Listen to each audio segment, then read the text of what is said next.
Good morning. My name is Kim Hae-sun, advisor of Gangnam Labor Law Firm. Today, with the labor attorney Jung Bong-soo, we will discuss about the fair representation of the multiple labor union. So I understand that there was an issue from one of our clients. So can you explain about background of the story? Hello, how are you today? This is Bong-soo Jung, Korean labor attorney.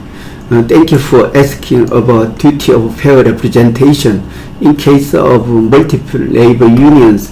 One of my major clients asked one question. So this minor labor union send some documentation to the company. They need to use the paid time off for key union members. But in this company, they have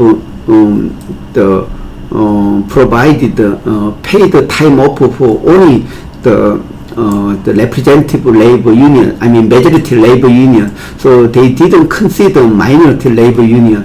So in this case, they provided the 2,000 the time off for the majority unions. That means there are no time available for minority unions. So in this case, how the company respond to this minority union for their request for time off?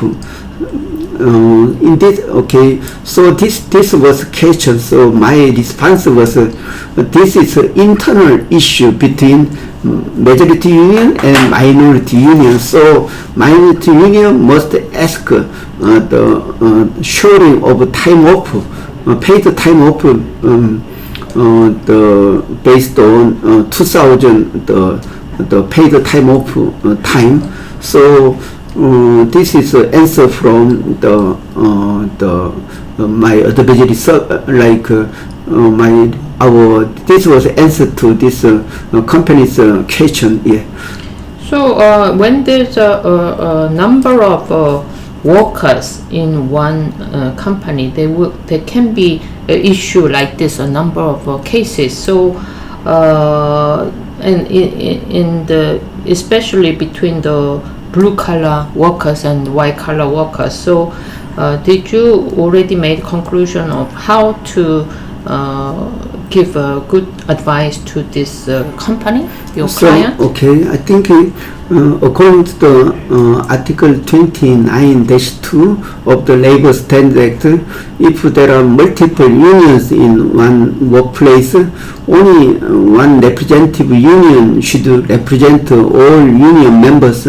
So if a company allowed to negotiate all union, then there's no problem. But by law, they are supposed to have one representative union and negotiate with the employer. So if employer reject those demand for collective bargaining from many different unions, in that case, employer can ask, you need one representative union for negotiating with the company. So in this case, minority union, they cannot have a bargaining power. Then they request representative union. You have to show, you have to reflect their minority unions the opinion.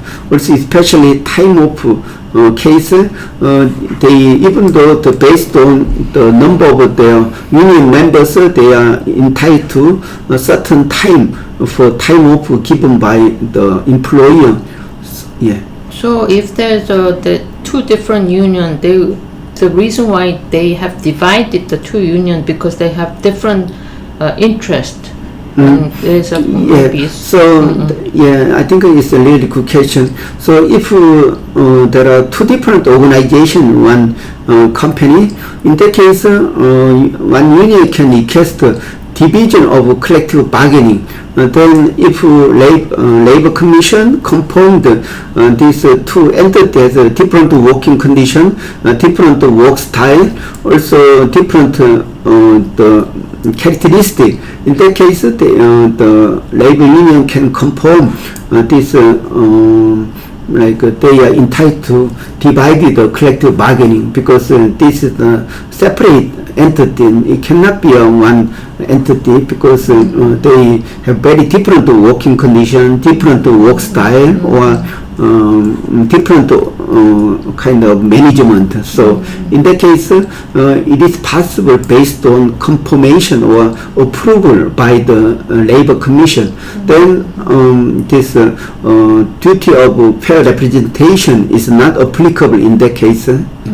So even though there's a majority labor union, minority labor union, the employment contract is applied to in the same room to both of them, isn't it? Yeah, of course, individually they have employment contract, but collective agreement or collective bargaining is different issue. Only the labor union to represent one area of some workers group, also the other union represent the other groups.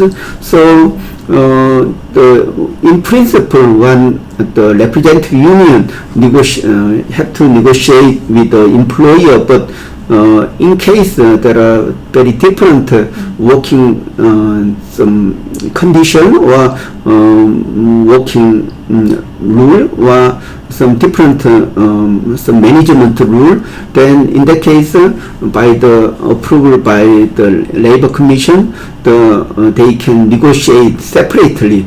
But it is possible based on the approval by the Labor Commission. Yeah. So I hope that the Gangnam Labor Law Firm can provide a reasonable advice so that they can settle in a agreeable manner. Yeah, I think so. I very much hope so. I think this is a very controversial issue. It is an issue related to the internal some adjustment case in the multiple labor unions. So even though company is not related, but employer should be involved in this case as third party, even though the minority union take legal action to the majority union in the Labor Commission. Company should be involved, because company is also responsible for providing fair treatment for the minority union and majority union in this case. Yeah. Thank you very much for your comment. Okay, thank you for watching. Bye bye.